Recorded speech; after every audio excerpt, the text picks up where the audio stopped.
Bienvenidos a la jornada de Derecho Internacional Tributario y Financiero que organiza el Centro de Estudios que dirige el profesor Horacio Corti. El día de hoy, la idea es estar conversando sobre fiscalidad internacional e instituciones financieras internacionales. Para eso vamos a comenzar con unas palabras del profesor Corti para luego darle espacio a la moderación y a los panelistas. Horacio. Muchas gracias, Mariano. Ante todo, muchas gracias a todos, a los colegas tan prestigiosos que han aceptado participar de este Zoom exponiendo, también a todos aquellos que se conectan y que, como siempre, confían en nuestra propuesta de nuestro centro de estudios y de nuestra Comisión de Derecho Internacional. Así que, como siempre, muchas gracias. Y como sucede a menudo con mucha gente de toda nuestra región que nos venimos comunicando y hacemos estas tareas académicas en común, así que muchas gracias. Dos palabras nada más sobre nuestra actividad de hoy, que tiene que ver con las instituciones financieras internacionales y que me da mucha satisfacción que hoy podamos tener esta actividad y con nuestros prestigiosos invitados, porque va en línea con nuestra manera que venimos desarrollando paso a paso para repensar el derecho internacional financiero y tributario. Como es sabido, tradicionalmente se ha desarrollado como derecho internacional tributario y con foco en los convenios para evitar la doble imposición internacional. Esa es visión clásica sobre nuestra materia, pero como venimos diciendo en muchas ocasiones, en el derecho internacional público hay mucho más que los convenios para evitar la doble imposición, que ya además tienen otras características. Hay mucha materia financiera regulada y que tiene incidencia en el derecho internacional, y hay muchos organismos internacionales que tienen incidencia en la directa o indirecta en la materia financiera. Basta tener en cuenta el Fondo Monetario Internacional, el Banco Mundial, las propias Naciones Unidas, diferentes órganos de las Naciones Unidas, en nuestro sistema regional, nuestro propio sistema interamericano. Y cabe recordar que la Comisión Interamericana hace poquitos días ha dictado su resolución número 2 dedicada específicamente a la política fiscal en el entorno americano e interamericano. Es decir, intervienen muchísimas más instituciones y organismos que aquello que parece surgir de la visión tradicional que se piensa en términos de derecho internacional tributario. Por eso, bueno, es muy importante para nosotros una actividad como la del día de hoy, y que agradezco a Mariano Lucchesi, como siempre, el esfuerzo en esta organización y en particular también en la del día de hoy a Francisco Ferrer, que siempre con nuestros temas de endeudamiento, crédito público y cuestiones afines está ahí para decir su palabra. Así que muchas gracias a todos, como dije antes. Y no hablo más para que puedan hablar los colegas, que es el plato fuerte que tenemos invitados, que también les agradezco. Y no sé si le paso la palabra a Mariano o a Francisco para continuar la presentación y el curso del día de hoy. Bueno, gracias Horacio por tus palabras. Aprovecho yo también para sumarme a los agradecimientos a Mariano en particular y a todo el equipo que lidera, que hizo posible realmente un trabajo profesional muy serio al que ya nos tiene acostumbrados. Solo esto a modo introductorio y decirles que vamos a tener, en primer lugar, van a ser diálogos en rigor, no conferencias, pero un diálogo inicial con Cristian Asinelli, quien es vicepresidente corporativo de programación estratégica del CAF. Luego vamos a tener a un panel, los voy a presentar en su momento, con también vamos a dialogar sobre la operatoria en concreta de financiamiento a través de IFIS. Y finalmente un diálogo de cierre con otra mirada la va a presentar en su momento Mariano. Así que, bueno, en primer lugar, bienvenido Cristian, un placer para nosotros tenerte aquí y que nos des un poco de tu tiempo y también que nos cuentes sobre tu experiencia. Bueno, ¿qué tal? Bueno, muchísimas gracias. Ante todo, bueno, tanto Francisco como Mariano y Horacio, muchísimas gracias por invitarme a este espacio tan importante. Sigo la trayectoria de todos ustedes, de Horacio en particular, todo el trabajo que hace del Centro de Estudios de Derecho Financiero y Derecho Tributario y también toda su actividad académica. Así que cuando tanto él como Mariano, Francisco, me invitaron a participar de esta actividad, no pude evitar estar muy feliz de poder acompañarnos. No sé si querés que hagamos preguntas-respuestas o si querés que haga una visión más general del tema de los organismos multilaterales, CAF en particular, algunas cosas de las que hacemos, lo que sea más útil para los que están acá presenciando esta charla. Sí, justamente la idea era preguntarte, creo que va por esa línea lo que nos habías propuesto, ¿qué notas destacás del proceso de creación de las instituciones financieras internacionales y en particular de las regionales, en una de las cuales estás ocupando un rol tan importante? Mira, la verdad que el proceso de creación de organismos multilaterales viene ya de hace 80 años, ¿no? De Bretton Woods.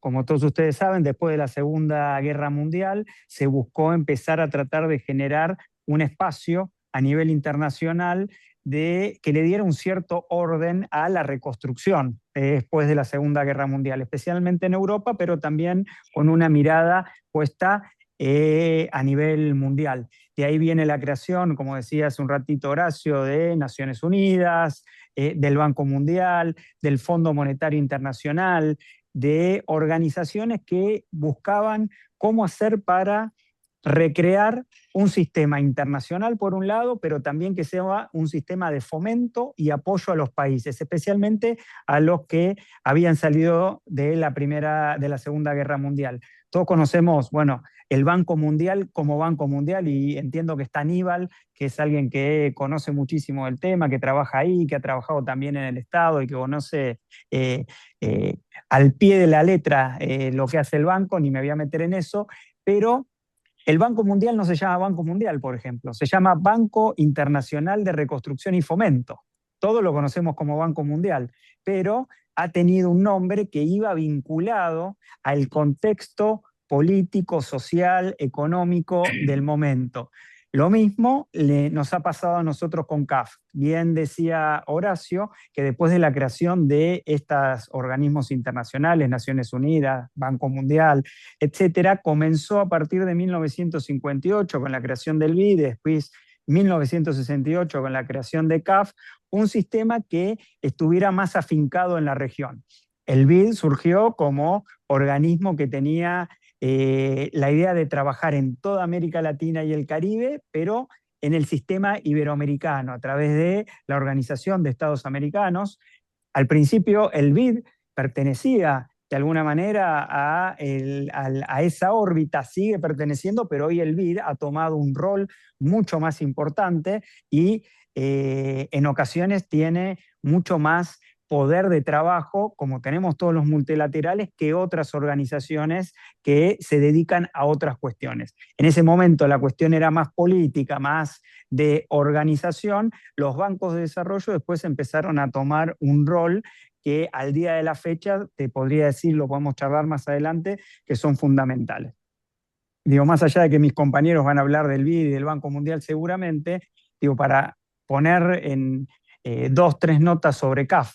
CAF nació en 1968 con los países andinos. O sea, fue una organización que estaba vinculada a la creación de espacios de diálogo cuando surge en la región andina el Pacto Andino, el Parlamento Andino y lo que en ese momento se llamó CAF, Corporación Andina de Fomento, que aprovechando la alusión que hice a lo del Banco Mundial, en el caso nuestro siempre es más difícil. ¿Por qué? Porque el Banco Mundial, todo el mundo sabe que es el Banco Mundial, a pesar de que cuando uno firma un contrato con el Banco Mundial, cualquier Estado o sector privado, lo firma con el Banco Internacional de Reconstrucción y Fomento. En el caso nuestro lo firma como CAF, como Corporación Andina de Fomento, pero también fuimos cambiando, porque en 1968 nacimos con los 6 países andinos y hoy somos 25 países de América Latina y el Caribe. Y en ese cambio que se desarrolló a partir de la década del 90, cuando se cambia el convenio constitutivo y se permiten que otros países de la región puedan ser parte de la institución sin ser andinos, comienza un proceso donde México es el primer país de la región que se suma, después viene Brasil, Argentina, Paraguay, Uruguay. Bueno, en todo ese caminar ya somos 25 países. Entonces cambió el nombre a Banco de Desarrollo de América Latina primero y hace 4 años a Banco de Desarrollo de América Latina y el Caribe. Pero desde el punto de vista de las siglas, seguimos llamándonos CAF porque todo el mundo nos conoce de esa manera. Siempre hago la broma de si hay alguien que nos pueda ayudar a ordenar esto, porque hay gente que nos dice la CAF, el CAF, LECAF, el Banco de Desarrollo y el Caribe. Es muy difícil a veces, pero cumplimos una función muy importante y muy particular en los últimos años. Te diría, para decirte números del último año, financiamos proyectos por más de 15.000 millones de dólares en toda la región. Tenemos una cartera de proyectos que van desde cuestiones sociales, temas de agua, saneamiento, rutas, cuestiones que tienen que ver con la salud, cuestiones que tienen que ver con energías renovables, etcétera. Aquí en Argentina una agenda muy linda que se vino desarrollando justamente hoy, mirá, me estoy acordando, porque tengo otra actividad después, 19 de agosto cumplimos 25 años en Argentina, así que lo estamos festejando, la primera actividad la estamos haciendo con ustedes, después vamos a tener otras actividades más tarde, pero la primera sí institucional es con su centro. Cumplimos 25 años donde tenemos una cartera de más de 4.000 millones de dólares en proyectos que van desde cuestiones de ciencia y tecnología. Todos los satélites que lanzó Argentina los hizo CAF. El tema, por ejemplo, de la refuncionalización de embalse en temas nucleares lo hizo CAF. O sea, nos metemos en temas de ciencia, tecnología, de generarle a los países espacios de crecimiento, todo lo que tiene que ver con rutas, todo lo que tiene que ver con agua, saneamiento, generación de escuelas, etcétera. Un trabajo enorme, ¿no? Y justamente hace 2 semanas estábamos participando de un evento que tenía también que ver con cuestiones de financiamiento multilateral con distintos colegas de distintos bancos de desarrollo en Santa Fe, temas que tienen también que ver con el sector de financiamiento productivo en cuestiones, por ejemplo, agropecuarias.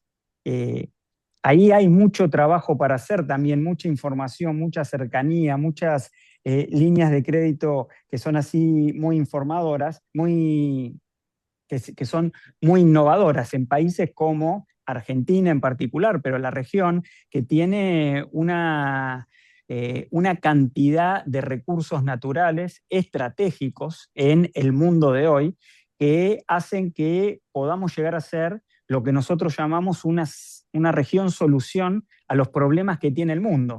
Ustedes saben que el mundo está transitando distintas transiciones, la transición energética, la transición demográfica, muy importante en este momento, la transición que tiene que ver con las cuestiones ambientales, una cantidad enorme de transiciones sociales, problemas, ¿no?, que tiene la región. En menos de 50 días tuvimos 2 terremotos muy grandes, el de Venezuela y el de Colombia, que nos pone ante una situación no solamente de trabajar con las cuestiones del día a día, sino también con la reconstrucción de ambos países en distintos temas, cuestiones básicas como carreteras, viviendas, agua, saneamiento, pero también cuestiones de salud que van a ir generando a partir de la cantidad de problemas que se van a ir suscitando. Y esta región, América Latina y el Caribe, que tiene 670 millones de habitantes, como les decía, también tiene una cantidad enorme de recursos, una cantidad enorme de agua. Agua, por ejemplo, el 30% del agua de la región del mundo está en América Latina y el Caribe. Del agua dulce me estoy refiriendo. Con lo cual nuestra región no tiene un problema de agua, por ejemplo, pero sí tiene un problema de distribución, falta de canalizaciones, faltas de obras de infraestructura que ayuden a mejorar la distribución y las oportunidades. Y de ahí vienen apalancadas otra serie de cuestiones que tienen que ver con la salud, ¿no? Los sistemas de agua y saneamiento que permitan que más personas accedan a agua segura. Y eso relacionado con los temas de salud, menos gente que se enferma por cuestiones de agua, etc. Lo mismo con la biodiversidad. Esta es una región absolutamente biodiversa.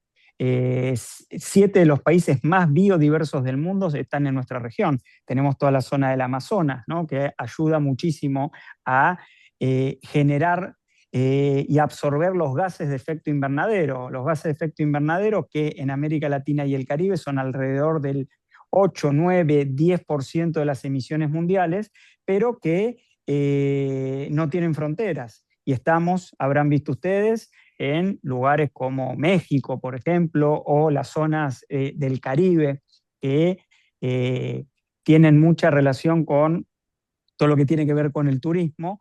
Los cambios climáticos, digo, no solamente de huracanes, inundaciones, etcétera, sino algo muy, muy particular que está pasando justamente en este momento y que implica una cantidad enorme de trabajos de política pública, de evaluar el derecho internacional.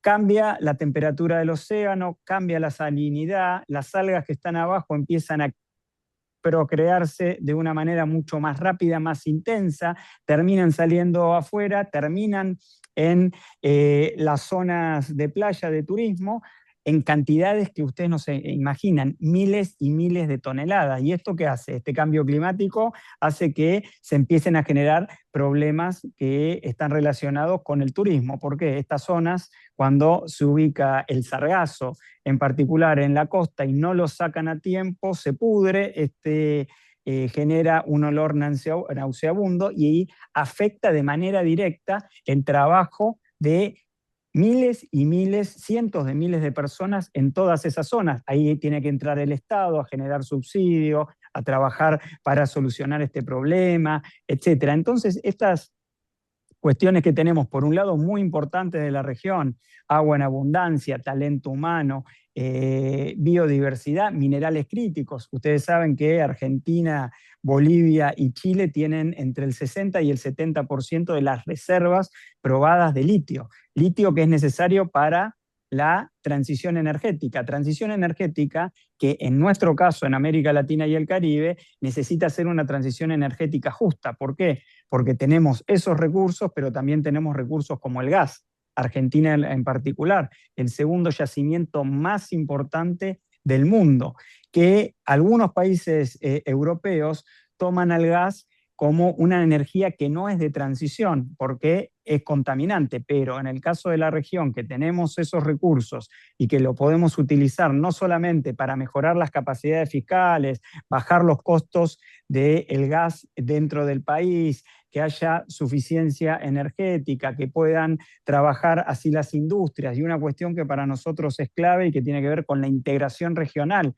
poder exportar ese gas, por ejemplo, a través del gasoducto Néstor Kirchner que nosotros financiamos por $550 millones hacia Bolivia, y de Bolivia a Brasil, y generar también una integración energética con el sur de Brasil que nos ayude a que otro tema que es clave para nosotros, que podamos comerciar más. El comercio intrarregional está alrededor del 8-10%, cuando en la Unión Europea esto está alrededor del 50%. ¿Qué quiere decir esto? Que si nosotros negociamos poco entre nosotros, después los acuerdos comerciales no los vamos a poder llevar adelante aprovechando todos los beneficios que podríamos tener si nuestras cadenas regionales de valor estuvieran más integradas. Imagínense ustedes cuando hablamos de cadenas regionales de valor, países como Argentina, como Brasil, como Colombia, como México, tienen industrias farmacéuticas muy bien desarrolladas, pero cuando llegó la pandemia, esas industrias no estaban conectadas desde el punto de vista de cadenas de valor. Cada una tenía sus actividades, etcétera. Imagínense lo que hubiera pasado si esas cadenas regionales hubieran estado conectadas y pudiéramos haber hecho una vacuna latinoamericana, y no que cada país tuviera que depender si conseguía las de China, las de Estados Unidos, las de Rusia, las de Cuba, o hacer alguna o no conseguir vacunas. Y eso tuvo una consecuencia en política pública que fue enorme. Nosotros en nuestra región tenemos un porcentaje de la población con respecto al porcentaje mundial mucho menor, pero tuvimos un tercio más de las personas que murieron por COVID, porque faltaban las vacunas, porque faltaban los respiradores. Bueno, toda una cuestión que todos ustedes saben y que no hace falta volver acá, pero a lo que me refería es que los bancos de desarrollo podemos colaborar en la generación a través de el impacto multilateral de otras organizaciones multilaterales que trabajan en la región, que trabajan especialmente por la integración, como la Organización de Estados Americanos, el Mercosur, la Alianza del Pacífico, la Secretaría General Iberoamericana que conecta España y Portugal con todos los países de América Latina, a través de cuestiones que seguramente ustedes trabajan desde el punto de vista del derecho internacional y que pueden ayudar a que la conexión entre instituciones haga que sea mucho más fácil no solamente la negociación de acuerdos marcos, como el que ahora estamos viendo de la Unión Europea, que hace muy poco entró en vigor, del Mercosur y la Unión Europea, sino de otros acuerdos que permitan a los países de la región poder aprovechar toda esta cantidad enorme de recursos que tenemos, recursos que nos hacen saber que somos países con mucha riqueza, especialmente ahora en esta transición que les hablaba energética, que nosotros creemos que tiene que ser justa. Pero eso no nos hace ricos. ¿Por qué? Porque necesitamos instituciones, y ahí lo importante del trabajo que pueden realizar ustedes desde el instituto, desde el derecho internacional, necesitamos instituciones que puedan acompañar este crecimiento, para que este crecimiento se transforme en desarrollo. Como todos ustedes saben, no es lo mismo crecer que desarrollarse. Podemos tener un muy buen momento que tenga que ver con los commodities internacionales, podemos tener un buen momento donde la región está negociando de una mejor manera, ya sea las cuestiones de agricultura, las cuestiones vinculadas al agro, las cuestiones vinculadas al petróleo, la minería, etcétera. Pero los precios internacionales, ustedes saben, suben, bajan, etcétera, y lo que es muy importante en los momentos en los cuales los precios están altos, poder generar, como tiene por ejemplo Chile con el Fondo de Estabilización del Cobre, una política de larguísimo plazo y que le ha traído muchos beneficios al país, desarrollar también herramientas, reglas institucionales que nos permitan poder aprovechar de una mejor manera posible todos los recursos que tiene nuestra región. Y ahí el rol de los bancos de desarrollo es fundamental. Un tema que lo deben haber leído en algún lugar: todo el financiamiento que se necesita por año en América Latina y el Caribe para llevar adelante las obras básicas de infraestructura y de logística, esas necesidades de financiamiento rondan alrededor de los 400.000 y 600.000 millones de dólares, dependiendo de quién haga la cuenta, de qué temas entren en estas cuestiones de infraestructura, pero un número que ronda aproximadamente eso.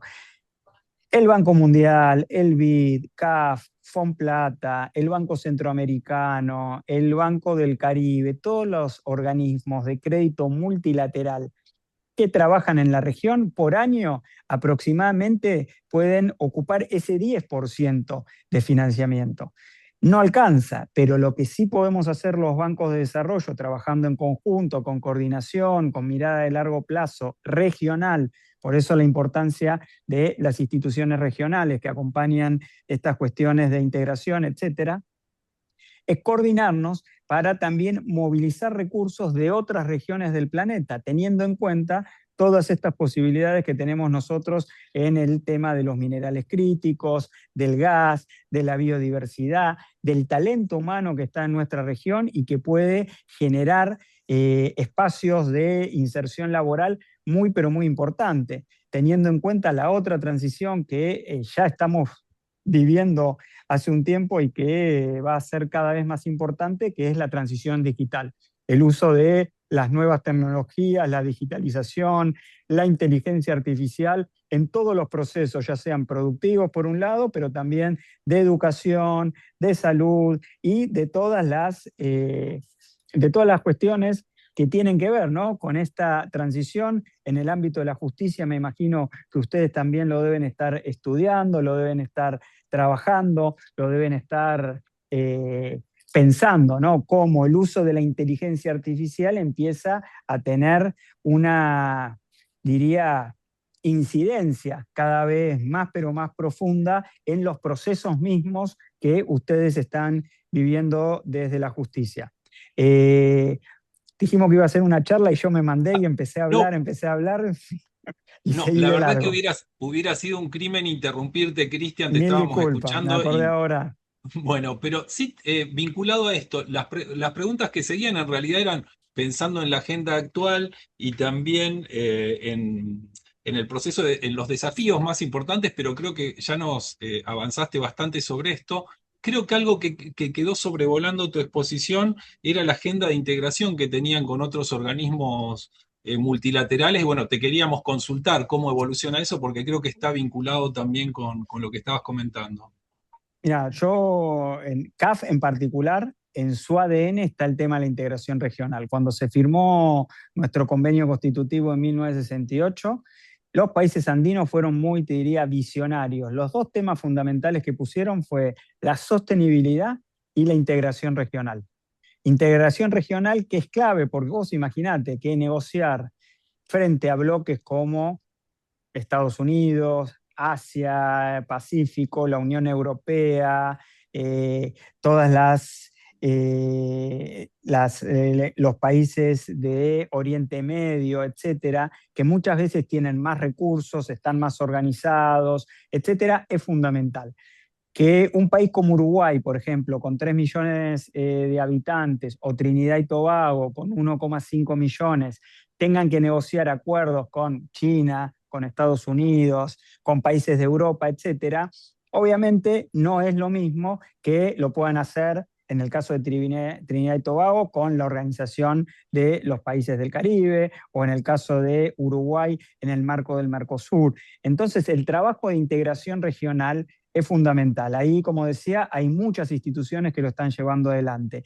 Pero el trabajo que podemos hacer los bancos de desarrollo en particular, si nos coordinamos de una buena manera, ayuda a que no solamente podamos cofinanciar proyectos. Por decirte un caso clave, el Metro de Quito, que significó más de 1.500 millones de financiación para hacer la línea del metro, la primera que se hacía en Ecuador. Requirió financiamiento de CAF, del Banco Mundial, del Banco Europeo de Inversión, del Banco Mundial, de varias instituciones, porque a veces los proyectos de infraestructura son tan grandes que un país no puede, porque son cuestiones de largo plazo, pero un organismo solo tampoco puede hacerlo. Entonces, la coordinación en estos casos es fundamental. Ahí siempre tenemos desafíos del orden institucional, porque cada organismo tiene su manera de trabajar. En el caso del BID y el Banco Mundial tienen su propio procurement, y eso hace que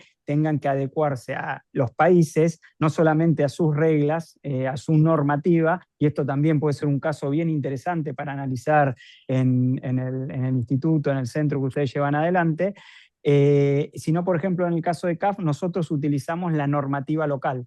Eso a veces ayuda mucho a generar rapidez o que las cosas salgan de una manera distinta, pero muchas veces no ayuda cuando tenemos que cofinanciar proyectos. a ver, no ayuda, es solamente ponernos de acuerdo sobre quién va a liderar el tema, qué normas se van a utilizar, etcétera. Pero bueno, eso también puede ser algo que puede surgir para otra charla. ¿Cómo podemos hacer los organismos multilaterales? Y quizás ustedes nos ayuden en el marco del derecho internacional a tratar de pensar una manera en este nuevo mundo que se viene, donde el sistema multilateral está puesto en tela de juicio. Ustedes saben que justamente ahora, en los próximos meses, se va a elegir un nuevo secretario general de las Naciones Unidas y con esto sabemos que va a haber una reforma muy importante. Países muy importantes que forman parte de Naciones Unidas están, como todos ustedes han visto, leído en la prensa, cuestionando el rol de las Naciones Unidas y de los organismos que están alrededor y del sistema multilateral en general, ¿no? Y acá también el derecho internacional creo que tiene algo muy importante para plantear. Hoy estamos viendo que el uso de la fuerza está volviendo a ser, de alguna manera, una forma en la cual se toman decisiones alejándose del sistema multilateral. Este sistema multilateral que tenía una distinción muy importante y era que ayudaba a los países más pequeños a no sufrir abusos de los países más grandes. Esto, si ustedes ven, con las guerras que están pasando, de una u otra manera, está generando también cambios en este sistema de derecho internacional. ¿Quién se anima a decirle a Estados Unidos, mismo en Naciones Unidas, por más que lo planteen los distintos países, los embajadores, etcétera, que no ataque Irán? O que, bueno, hoy habrán visto, y ustedes lo estarán analizando, salieron notas referidas a que Estados Unidos decía que a partir de ahora el canal de Hormuz era parte de los Estados Unidos. Eso, digo, es una discusión, me imagino, bien interesante que van a tener ustedes, no en este ámbito en particular, pero que la estarán planteando. Entonces, el cambio en lo que está viniendo tiene que encontrarnos a los bancos de desarrollo, que considero que son herramientas para los países que son fundamentales, porque ayudan no solamente con financiamiento propio, sino con movilización de recursos de otras partes del mundo hacia los países de la región, a poder hacer proyectos que de otra manera serían imposibles de llevar adelante, proyectos grandes de infraestructura, de conectividad portuaria, logística, gasoductos, líneas de transmisión eléctrica, etcétera, que puedan ayudar a mejorar la calidad de vida de los habitantes de la región, puedan generar más empleo, que ese empleo traiga más crecimiento y que ese crecimiento se transforme, como decimos siempre en nuestra institución y como me gusta decir a mí, en desarrollo, porque no es lo mismo crecer que desarrollarse. Ya el Papa Francisco, y aprovechando que estamos acá en Argentina, lo había planteado varias veces, por ejemplo, cuando dio esa oración tan linda el 27 de marzo del año 2020, en el medio de la pandemia, muchos de ustedes lo recordarán, absolutamente solo en la Plaza de San Pedro, y lanzó esta frase que hoy ya es tan común y tan repetida en todo el mundo, de que nadie se salva solo. Ese nadie se salva solo nos está llamando a más integración, nos está llamando a que no solamente los países, sino que los organismos multilaterales tenemos que coordinar más, porque más coordinados es mucho más fácil poder tener un impacto mucho mayor. Y hoy el tema del impacto es clave, especialmente en nuestras sociedades latinoamericanas, donde en los últimos años hemos avanzado muchísimo en bajar la pobreza. Pero ustedes saben que el 50% de las personas más pobres de nuestra región tienen solamente el 10% de los ingresos y el 1% de la riqueza. Y el 10% de las personas más ricas acumulan el 50%, el 55% de los ingresos y el 77% de la riqueza. Esto es una cuestión de inequidad muy grande, que no es solamente una cuestión, te diría, moral, de bajar la desigualdad. Es también una cuestión en la cual a todos nos conviene que podamos generar más igualdad, igualar la cancha, ¿no? Desde el principio. No es lo mismo una familia adinerada que puede ayudar a que sus hijos tengan determinado tipo de educación que una familia de clase más vulnerable que no puede tener la posibilidad de invertir en la educación de sus hijos, no porque no quiera, sino porque tiene más restricciones, restricciones de información, restricciones del tema financiero, restricciones del lugar donde viven, ¿no? Conseguir los empleos más calificados generalmente están en determinado tipo de zonas, y cuando la gente tiene que vivir a 1 hora y media, 2 horas, 3 horas, tiene sistemas de transporte público que no son tan buenos, eso muchas veces no le permite igualar la cancha con los que están más cerca o los que tienen sistemas de transporte que sean más accesibles. Entonces, el trabajo de coordinación de los organismos multilaterales, creo que me parece muy atinada la pregunta que hacía, son fundamentales porque nos pueden permitir que podamos hacer más con menos, que podamos generar espacios de diálogo, de coordinación, para poder financiar grandes proyectos que ayuden a mejorar la igualdad en nuestros países de la región, que en América Latina y el Caribe en particular es el gran tema. No es solamente un tema de bajar la pobreza, sino de generar igualdad. En el índice de Gini estamos peor parados que los países de África. Entonces tenemos mucho todavía por crecer, tenemos mucho por desarrollarnos, tenemos que desarrollar políticas activas para igualar la cancha desde el nacimiento. ¿Por qué? Porque las decisiones primeras que tomamos en nuestra vida no las tomamos nosotros, las toman nuestros padres, y eso de alguna manera nos va generando un camino que no es absolutamente fijo ni está predeterminado, pero en muchas personas, en un porcentaje altísimo de la población, eso es definitorio y hace que esta desigualdad se herede de generación en generación y que no permita salir del círculo de la desigualdad. Muchísimas gracias, Cristian. Solo para cerrar, vamos a tratar de cumplir al máximo con el compromiso de tiempo. Sabemos que tenías otros compromisos previos, te agradecemos de nuevo. Y como vimos el panorama desde la creación, el estado actual, nos estabas contando en algún punto también, noté esa diferencia que hay importante entre las necesidades de financiamiento que tiene la región, las describiste, diste números incluso, y las capacidades de las instituciones financieras en la actualidad, y también algunas herramientas que estaban intentando para generar mayores recursos para acercar a la región. En ese contexto tan difícil, ¿cómo ves, qué proyecciones haces para el futuro inmediato y el rol que va a tener el financiamiento para el desarrollo a través de organismos en ese periodo? Mira, yo en ese sentido soy más que optimista, estoy muy esperanzado, porque como te decía, tenemos una región que tiene una cantidad enorme de recursos que, si son bien utilizados, pensados en conjunto, organizados, digo, no nos tenemos que poner de acuerdo en absolutamente todo. Nos tenemos que poner de acuerdo en cuestiones fundamentales. El tema, yo te diría, la geopolítica hoy está volviendo a tener una importancia que quizás antes no tenía. La geoeconomía, o sea, las cuestiones de el uso de recursos de los países, etcétera, está otra vez volviendo al esquema internacional. Y ahí la importancia de poder generar no solamente instituciones que nos permitan llevar adelante y poder organizarnos de la mejor manera posible, sino también tener esta visión global, porque América Latina en particular está siendo mirada por todos los países de la región por los recursos que tenemos. Dígase agua, dígase gas, dígase minerales críticos para la transición, etcétera. Entonces, los bancos de desarrollo tenemos ahí, creo que, un rol muy importante para cumplir, volviendo a algo que te había dicho antes y que tiene que ver con la coordinación, con la mirada estratégica de qué y cuáles son los temas que tenemos que trabajar, pero también con la coordinación para poder interactuar de una manera ordenada y que nos permita poder salir de esta trampa, de estos círculos que te decía antes de desigualdad que nos están pegando muy fuerte y que nos van a seguir pegando si no hacemos cambios de fondo.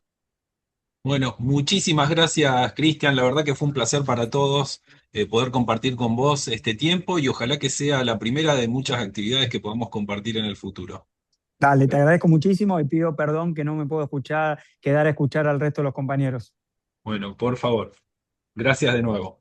Bueno, ya que el tiempo es tirano, vamos a comenzar con el panel que tenemos de expertos, integrado por Aníbal Hernán López, que es máster en Economía de Gobierno por la Universidad de UCEMA y actualmente oficial de país senior del Banco Mundial. También integran el panel Esteban Bogut, abogado que tiene muchísimo tiempo de experiencia también en derecho administrativo, en particular en contratación pública, y que actualmente actúa como especialista en adquisiciones del Programa de Naciones Unidas para el Desarrollo y es asesor de otros organismos también. Finalmente integran este panel Federico Chinchilla, máster en Derecho Administrativo por la Universidad Austral. Actualmente actúa como abogado independiente y consultor, pero tuvo experiencia en el pasado con organismos financieros internacionales. Y finalmente, y por suerte contamos con ella hoy, está Amélie Chapuis, que es especialista líder en adquisiciones del Banco Interamericano de Desarrollo, cuenta con maestrías en Derecho Internacional, obtenidas en diversas universidades, así que bueno, bienvenidos a todos. Muchas gracias. Gracias. Bueno, una alegría verlos allí. Vamos a empezar. De acuerdo a cómo distribuimos, les hago una pregunta y ustedes van decidiendo quién la contesta. Bueno, se escucha bien, ¿no? Perfecto, Federico. Bueno, comencemos por lo más general. ¿Qué tipos de financiamiento ofrecen los organismos multilaterales de crédito a los países miembros?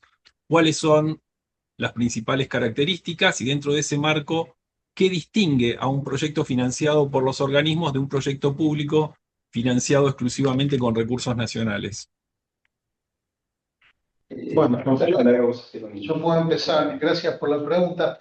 Bueno, respecto al tipo de proyectos, digamos, vamos a hacer un poco así en grandes bloques, digamos, hay proyectos de inversión que financian inputs, ¿no? Entonces, pueden ser de infraestructura, rutas, puentes, energía, represas, etcétera, ¿no? Entonces, casi todos los multilaterales acá en Latinoamérica financian ese tipo de proyectos. Pueden ser proyectos más sociales, digamos, de protección social, proyectos de educación, proyectos de salud, o pueden ser proyectos, por ejemplo, de modernización del Estado, etcétera. Entonces, es un gran bloque, digamos, podríamos decir, proyectos que financian inputs, ¿no? Es decir, se financia, por ejemplo, la construcción de la escuela, se financia la compra de la camioneta, se financia el puente.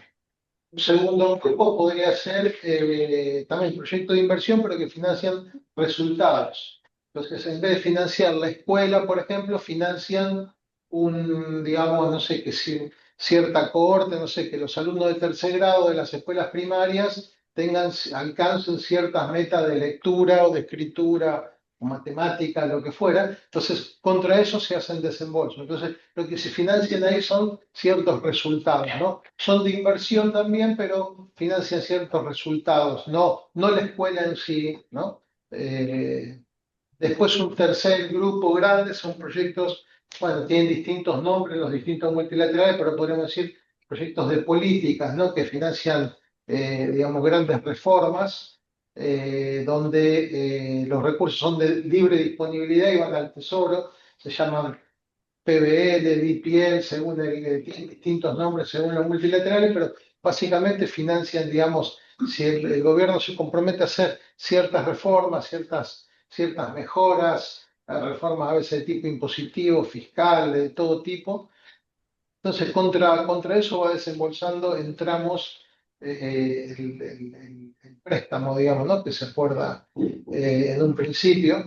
Bueno, después puede haber proyectos, digamos, otra gran categoría pueden ser lo que son acciones, digamos, tanto la donación que se le da directamente al país como la que ejecuta directamente el multilateral, ¿no? Hay donaciones, cooperaciones técnicas, a veces digamos, se le da una donación para realizar, no sé, estudios para proyectos, estudios de ingeniería, preinversión, O puede ser que el país diga, mire, yo necesito, no sé, mejorar mi catastro y un banco tiene especialistas y directamente le entrega no sé, le entrega directamente el estudio de cómo mejorar un catastro, ¿no? Pues ahí son grandes,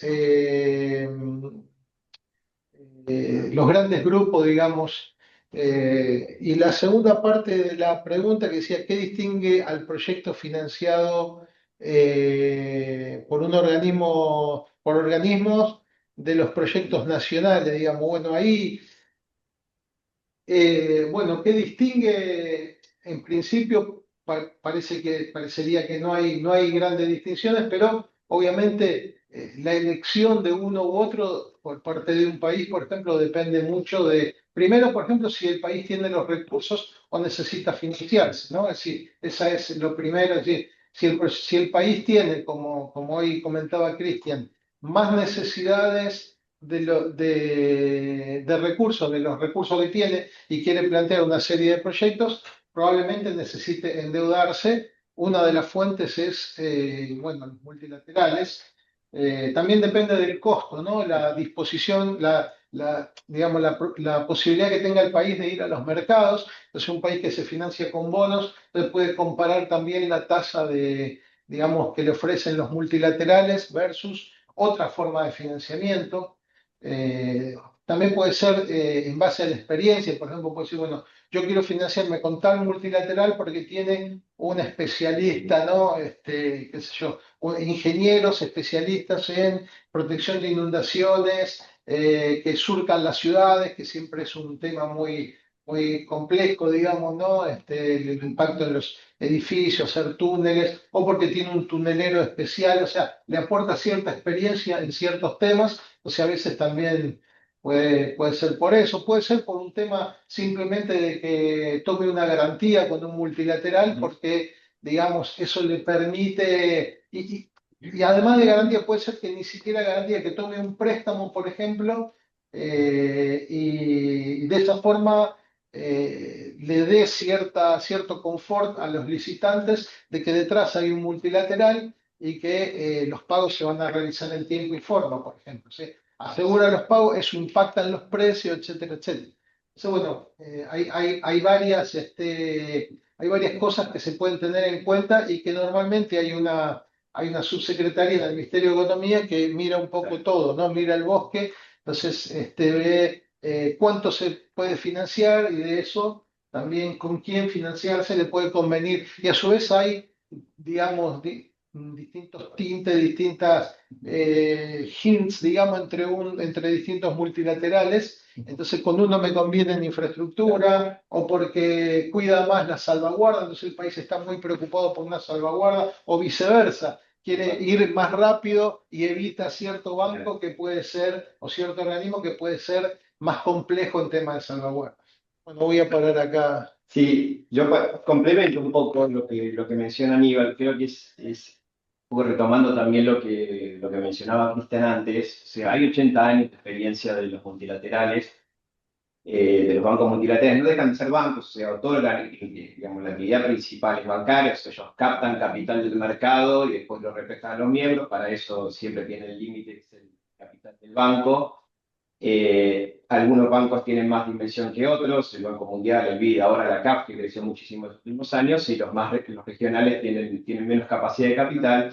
Pero la importancia de ese apalancamiento que tiene el capital del banco tiene que ver con la participación de otros miembros. Como decía Cristian, al principio, no sé, la CAF en su origen era solamente el banco creado dentro del espacio de la Comunidad Andina, o el BID en la OEA, o bueno, el Banco Mundial fue el mundial de entrada, pero el Banco Africano a su vez, pero siempre se permite la participación de miembros extrarregionales, otros países que deciden participar en esos bancos, integrar el capital, y con eso también permite un apalancamiento mucho mayor del capital, la captación y también una captación a bajo costo, lo que permite reflejar también a bajo costo y otorgar una diversidad de productos financieros. Pero el hecho de que más países participen en el capital también, estos bancos en el fondo terminan plasmando una visión de cooperación internacional, ¿no? De todos los países, un medio también indirecto, si uno lo quiere, para la cooperación internacional. Y también hay todo un debate de política dentro de los bancos, en el Banco Mundial, en el BID, al participar países europeos, asiáticos en el capital, bueno, a nivel mundial, el Banco Mundial, todos los países. El banco también tiene una estrategia de intervención en el mundo o en determinadas regiones y esas estrategias de intervención se plasman en políticas sectoriales que tiene el propio banco. Entonces siempre hay una interacción que financio dentro de un país en función también de las políticas. No es que promueve el banco, sino que va analizando y actualizando el banco en función también de la experiencia propia que tiene 80 años financiando proyectos. Entonces los bancos tienen tanta historia en el financiamiento de proyectos, algunos más y que otros en determinados sectores, y ese banco de proyectos crea un know-how que le permite al banco, además de brindar un financiamiento bastante beneficioso para algunos países que no tienen acceso al mercado a bajo costo, emitiendo bonos para financiar proyectos a largo plazo, también le permiten, a través de ese financiamiento, transmitir ese conocimiento que tienen a partir del banco de proyectos, ¿no?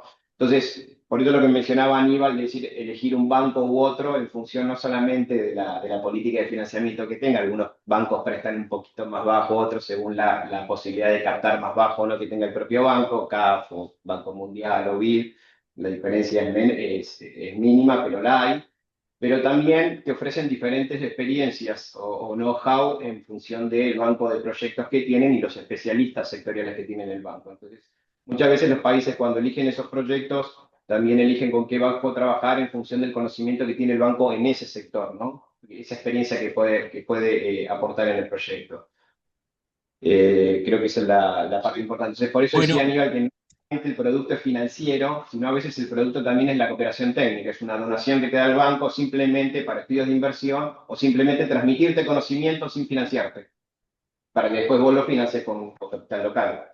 perfecto. Muchas gracias, Aníbal y Federico, por la respuesta. Vinculado a esto que estaban comentando, nos preguntamos particularmente cómo se instrumentan jurídicamente esas operaciones de financiamiento y básicamente cuáles consideran que son los aspectos básicos de los contratos de préstamo y cómo condicionan luego la ejecución del proyecto. Bueno, empiezo yo con eso. Eh,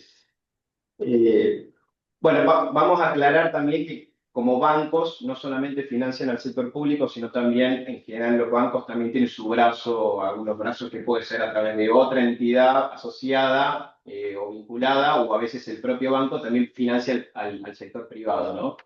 Entonces, yendo un poco ahora al financiamiento del sector público, que es lo que nos interesa para el derecho financiero, eh, en general, cuando se da una cooperación técnica, se instrumenta a través de bueno, se da una donación, generalmente son de bajo monto, pero el producto principal de los bancos, que es el préstamo, a los países se instrumenta a través de un contrato de préstamo mutuo, ¿sí?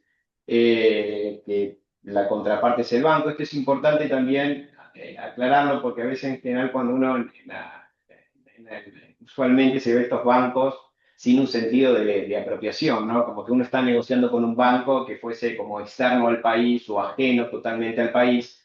Y la particularidad que tienen estos bancos es que los países que pueden tomar créditos son a su vez dueños del banco en diferentes proporciones según su participación en el capital, pero son miembros del banco, ¿sí? Y eso es justamente lo que te da la posibilidad de ser tomador de crédito. Eh, Vuelvo entonces a resaltar ese aspecto, ¿no? El mecanismo de cooperación internacional. Entonces, si instrumentan un contrato de préstamo, la particularidad o la singularidad que tienen estos contratos de préstamo es que las condiciones financieras de ese contrato en general no requiere una negociación individual en cada préstamo, sino que ya están estandarizadas. Esas condiciones financieras las aprueban los órganos internos, generalmente los directorios de los bancos, y ponen el menú de opciones financieras y el país simplemente lo toma. Pero en general, las negociaciones de este contrato, en la parte más, yo creo que te diría la más importante, no tiene que ver con la parte financiera, porque está muy estandarizada, como, digamos, a qué plazo se presta, qué tasa de interés, qué comisiones se pagan por el financiamiento, cuál es el plazo de gracia, que generalmente es el de inversión de proyecto en casi todos los organismos, esto es muy transversal. y tienen normas generales en general de cómo funciona la parte crediticia, ¿no? Del préstamo, cómo se paga, cómo se devuelve y qué se va pagando entre tanto, sino la parte, y esta es la parte más importante que tienen, es que ellos, los bancos en general cuando prestan asociado a un proyecto de inversión para financiar, entonces ese crédito tiene un destino prefijado, ¿sí? Y no solamente ese destino está prefijado, sino que además también el banco establece como un cargo, si uno le llama el préstamo, no solamente de para qué se usa, sino cómo se usa el dinero del banco, ¿sí? Y ahí hay un mecanismo, y esos mecanismos es un mecanismo muy complejo que tiene desde cómo se va a desembolsar el dinero, cómo va a tener ese proyecto una contabilidad separada, la contabilidad pública, más allá de que es contabilidad pública y tiene una transversalidad, el dinero del banco va a una cuenta especial, se gasta en una cuenta especial para que haya trazabilidad de esos gastos, ¿sí? Y todo eso está regulado en el contrato de préstamo, y además el banco va a y establece un conjunto de normas de cómo el prestatario, en este caso el gobierno, va a tener que adquirir obras, bienes y servicios con los recursos del banco, que son las normas de adquisición que tiene el banco. El país tiene sus propias, a veces, normas de contratación. Esto lo había adelantado un poco Cristian, que en los sistemas de procurement que algunos bancos utilizan los locales, ¿no? La legislación, claro, los digo para mencionar a nivel nacional el decreto 1023 de contrataciones nacionales, la ley de obra pública, si se está financiando una obra pública, etcétera, etcétera. Pero los bancos tienen sus propias normas de contratación. Ellos después van a ampliar sobre eso, pero la particularidad es por qué el banco es tan enfático en decir no solamente para qué presto, sino también cómo quiero que uses el dinero, o quiero controlar cómo usas ese dinero. Tiene que ver ese sistema de controles con dos cosas. Primero, asegurarse que el dinero efectivamente se gaste en el proyecto y no se, como es fungible, que no se termine gastando en otra, se diluya por la contabilidad pública con otro destino. Pero además, porque cada proyecto con el banco, y ahí está el fuerte que tiene, lo complejo que tiene la negociación, es que los proyectos son aprobados luego de un ciclo de analizar la viabilidad de ese proyecto, que es una habilidad desde todo el punto de vista social, técnica, económica, se analiza en varios aspectos, y ahí hay una evaluación ex ante y una definición de métricas para que después pueda haber una evaluación ex post de ese proyecto. Eso que permite también, no solamente que haya una evaluación del resultado de la inversión pública para el gobierno, sino también para el banco retroalimentar ese banco de proyectos del que hablábamos y que le da experiencia para replicar, por ejemplo, un proyecto que exitoso en un país en otro. Para eso se utiliza la evaluación ex post, y para eso también esta presión que hay sobre cómo se ejecutan los recursos. Y en cuanto a las normas de adquisición, esto es muy importante, y vuelvo al sentido de apropiación que tienen los miembros con el banco, o sea, de por qué participo en el banco. No solamente es para tomar crédito del banco, sino, y esto lo voy a vincular con la norma de adquisición, sino también porque los países que son miembros no solamente regionales del banco, sino también extrarregionales del banco, las empresas de esos países pueden participar de las adquisiciones que le financia el banco en otros países. Entonces, de alguna manera, también funciona como un mecanismo para algunos países que no tienen un sistema propio de financiación de exportaciones. Al menos en las adquisiciones grandes, que son en general las que financian estos bancos. Y entonces, esto crea un mercado, todo el financiamiento. Bueno, Cristian habló de 40.000, 50.000 millones en las proporciones que él hablaba por año. Se crea un mercado muy grande de adquisiciones, y bueno, esta idea de tener un mercado muy grande de adquisiciones lleva también a los bancos a decir, bueno, que las reglas, que las reglas sean las mismas para todos en todos los países. Entonces eso lleva a que los bancos en los contratos de préstamo no solamente establezcan las condiciones financieras, sino también las normas de adquisición, ¿sí? Estandarizadas, sobre las cuales cada miembro va a ejecutar. Algunos bancos sí tienen sistemas que son propios, más firmes, como el Banco Mundial; otros más híbridos, como el BID, que también permiten algunas pequeñas cosas el uso de sistemas nacionales, pero en general también tiene sus propias normas; o uno más elegante, vamos a llamarlo así, como CAF, que dice, bueno, yo le presto y use sus propias normas para estas adquisiciones.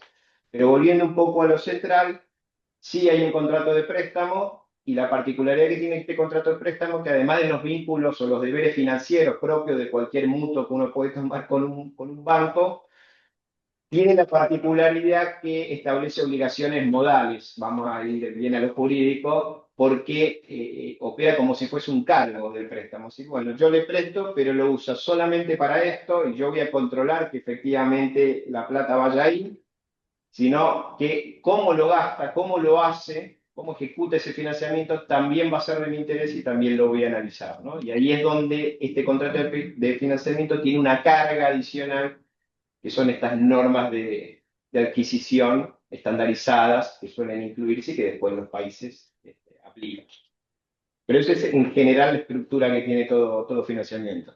Perfecto, Sí, muchas gracias, Federico. Ah, ¿querías agregar algo, Aníbal? puedo agregar en términos de tal vez las negociaciones y los contratos, generalmente digamos, hay como distintos niveles, podríamos decir, de documentos que van a una negociación. Por un lado está el contrato de préstamo, convenio de préstamo, que es el que firma finalmente el organismo y contrafirma el Ministerio de Economía, que tiene las características que recién decía Federico. Hay un documento más económico que es mucho más extenso, entonces detalla mucho más toda la parte de cómo se van a abrir las cuentas, cómo se va a ejecutar. Entonces, cada componente está muy claro. Y finalmente un manual operativo que ya baja a tierra. Entonces, son distintos tipos de instrumentos. Entonces, se hace de esa forma un poco para garantizar. Estos proyectos son, digamos, animales vivos. O sea, uno se plantea algo a 6 años y después, bueno, las cosas van cambiando, se va lamentablemente hay que ajustar acá ya los indicadores, o el gobierno dice, miren, el componente 3 ya no lo quiero más porque ahora tal cosa, en fin, o cambian las administraciones. Entonces, también los multilaterales conviven con distintas administraciones. Se plantea un proyecto a 6 años y a lo mejor en el medio hay un cambio de gobierno, o dentro del mismo gobierno cambia el ministro, el secretario. Entonces, un poco para facilitar las reestructuraciones, ¿no? Los proyectos se van reestructurando porque casi no existe un proyecto tan detallado, digamos, como contaba Fede, que tiene que cada componente, qué vas a hacer, cómo lo vas a hacer y que después nada de eso cambie. Entonces, bueno, después hay que tener la flexibilidad suficiente para cambiarlo, por eso hay distintos instrumentos, algunos no requieren una enmienda, otros sí, entonces, bueno, cuanto más detallado, ciertos detalles tienen que ir al manual operativo. Muchísimas gracias, Aníbal. Viendo ahí, bueno, ya avanzamos bastante con la operación de financiamiento y todo el régimen alrededor de ella. Queríamos preguntarles por la normativa que aplica luego a las contrataciones que se formulan alrededor de esos proyectos y finalmente cómo se vincula esa normativa con la normativa nacional. No, creo que digo yo. Una parte creo que ya tocamos ahí con la intervención de Federico previamente. Y existen varios esquemas, digamos, varias situaciones. Primero que va a depender mucho del instrumento de financiamiento que se utiliza. Porque como ya hemos mencionado en varias oportunidades con Cristian y bueno, todos mis colegas también que intervinieron antes, existen distintos tipos de financiamientos. Hay proyectos de inversión, hay proyectos de resultados, hay proyectos que se destinan a fortalecimiento de políticas, en fin. Dependiendo del destino, digamos, del financiamiento, la normativa es una u otra, digamos, ¿no? Típicamente en un préstamo basado por resultados que mencionaba Aníbal antes, vamos a utilizar el Sistema Nacional de Compras, ¿ah? El sistema, la ley nacional del país. Eso se va a hacer mediante y digamos, diagnóstico que el banco va a aplicar sobre el sistema jurídico aplicable a las compras públicas para poder medirlo contra determinados indicadores mediante una metodología que se llama la metodología MAPS, definida por la OECD, y contra esos indicadores poder determinar la robustez y la solidez del sistema nacional para permitir, como bien decíamos también, proteger la inversión de una forma o la otra y garantizar que los fondos vayan a los fines para los cuales son efectivamente destinados. Eso por mandato inclusive de cada banco lo tenemos en nuestros convenios constitutivos, o sea, es parte del rol fiduciario que tenemos nosotros hacia nuestros directorios y particularmente hacia, hablando de capitalización, hacia los países donantes. Va, hacia todos en realidad, pero es una ecuación un poco fina, digamos. Entonces, eso sería típicamente un esquema, es decir, dependiendo del tipo de instrumento, o sea, típicamente la regla es, o sea, bueno, si es que hay una regla, es que todos los instrumentos que corresponden a apoyo presupuestario, reforma de política, garantías u otras operaciones del sector privado, como bien también mencionaba Federico, que son operaciones que sí se financian, pero a través de un brazo privado, en el caso del Banco del BID sería BID Invest, típicamente, que lo deben escuchar hablar por el River últimamente. Este, entonces, todos esos préstamos, digamos, o todos esos instrumentos van a apoyarse sobre la normativa nacional. Préstamos de contingencia también, para, por ejemplo, las inundaciones de Bahía Blanca, que hubo hace 2 años ahora, en fin. Todos estos instrumentos sí se apoyan en el sistema nacional de compras del país. ¿Ya? Para poder llegar a esa robustez, a determinar esa robustez, entonces utilizamos ese diagnóstico. Pero ese diagnóstico se utiliza, no obstante, el tipo de, o sea, se puede utilizar inclusive fuera de lo que es el diseño particular de una operación. Se utiliza de manera general porque obedece a un mandato que tiene el banco también de fortalecimiento y mayor uso de sistemas nacionales en sus distintos países miembros. Es decir, el objetivo no es, utilizar la política del banco porque sí, sino tratar de consolidar y fortalecer y robustecer el sistema nacional del país en el que intervenimos, así sea Argentina, así sea, estábamos hablando de Haití también, que hay un montón de actividades que se hacen hacia lo que es la consolidación, digamos, del sistema de compra pública. ¿Tá? En todos los otros instrumentos, la regla por defecto va a ser utilizar efectivamente la política de adquisiciones del banco, cuya política de adquisiciones del banco es, en el caso del BID, la política del BID, el Mundial tiene su política, el Banco Asiático tendrá su política, el Banco Islámico también, el Europeo, en fin, todos tienen sus políticas.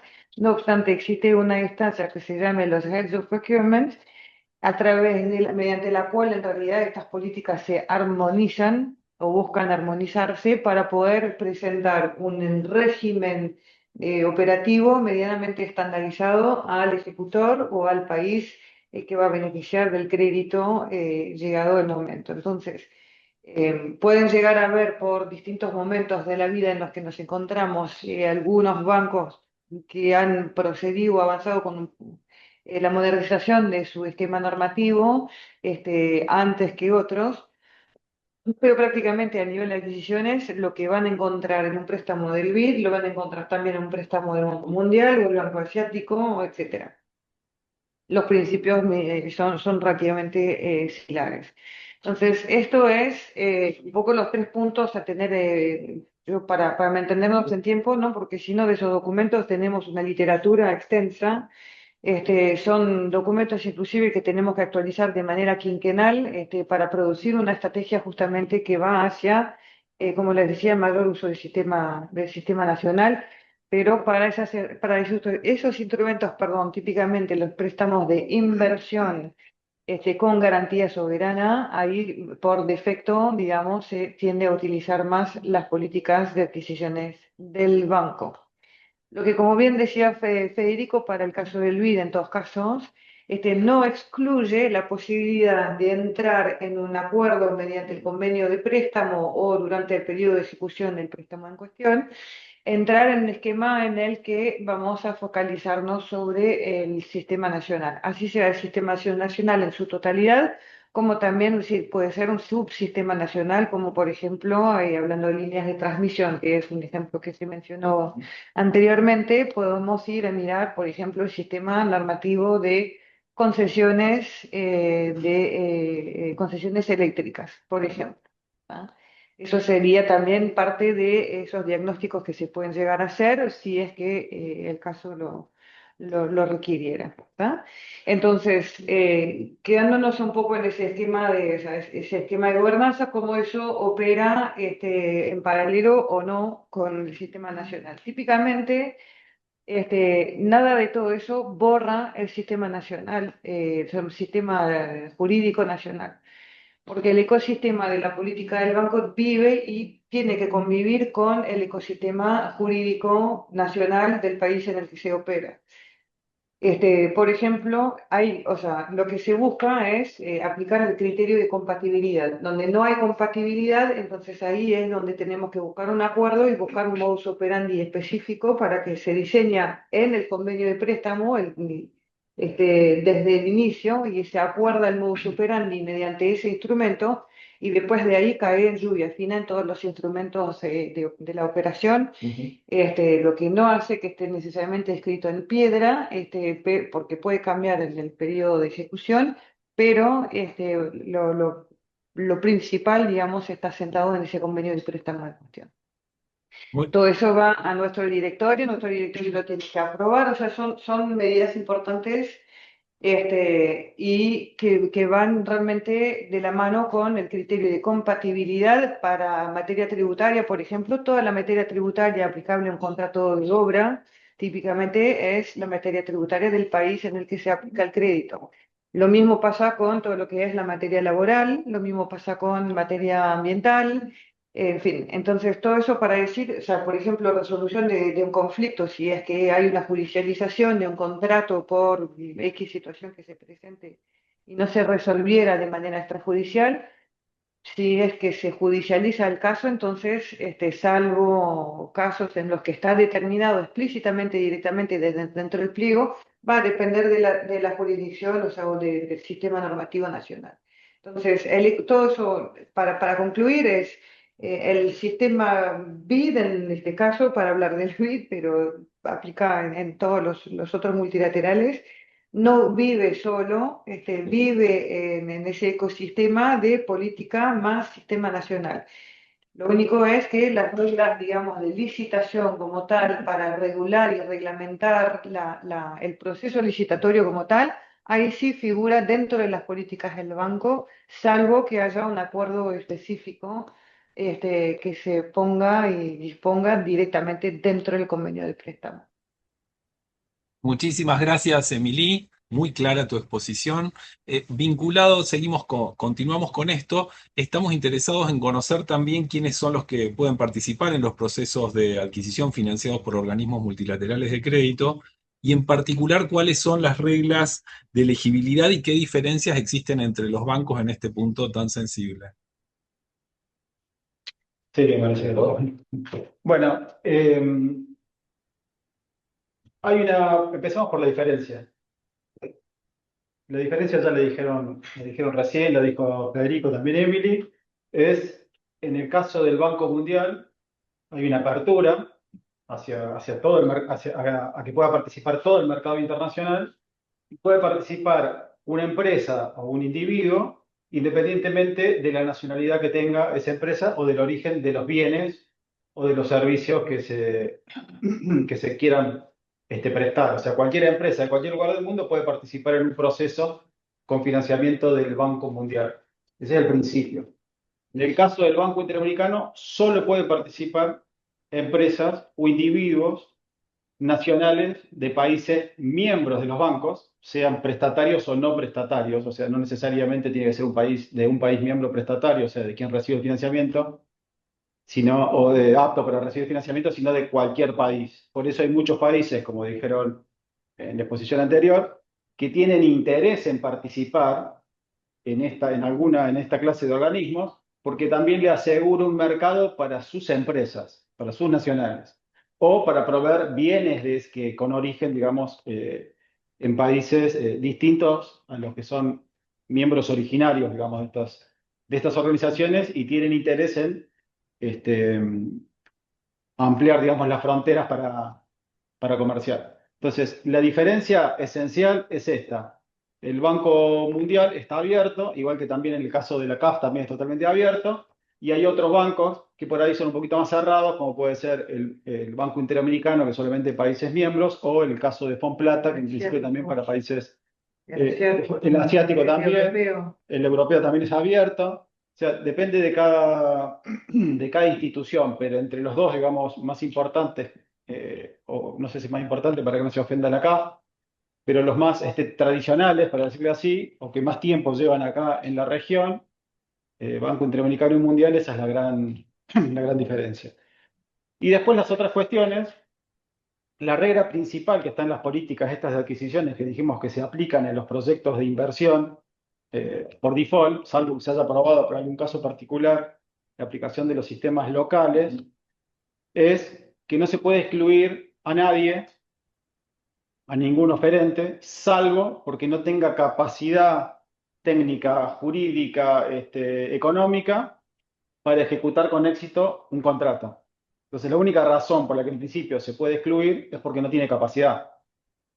Ahora vienen todas las excepciones que nosotros le llamamos las reglas estas de elegibilidad, que son básicamente que no esté sancionado por alguno de estos organismos por haber incumplido alguna norma o alguna obligación dentro de los contratos vinculados a aspectos de lucha contra la corrupción o fraude o alguna práctica establecida como prohibida, ¿no? Al violarse alguna de estas disposiciones, los bancos se inicia un procedimiento sancionatorio y cuando ese procedimiento sancionatorio culmina con una inhabilitación, que en general es temporal.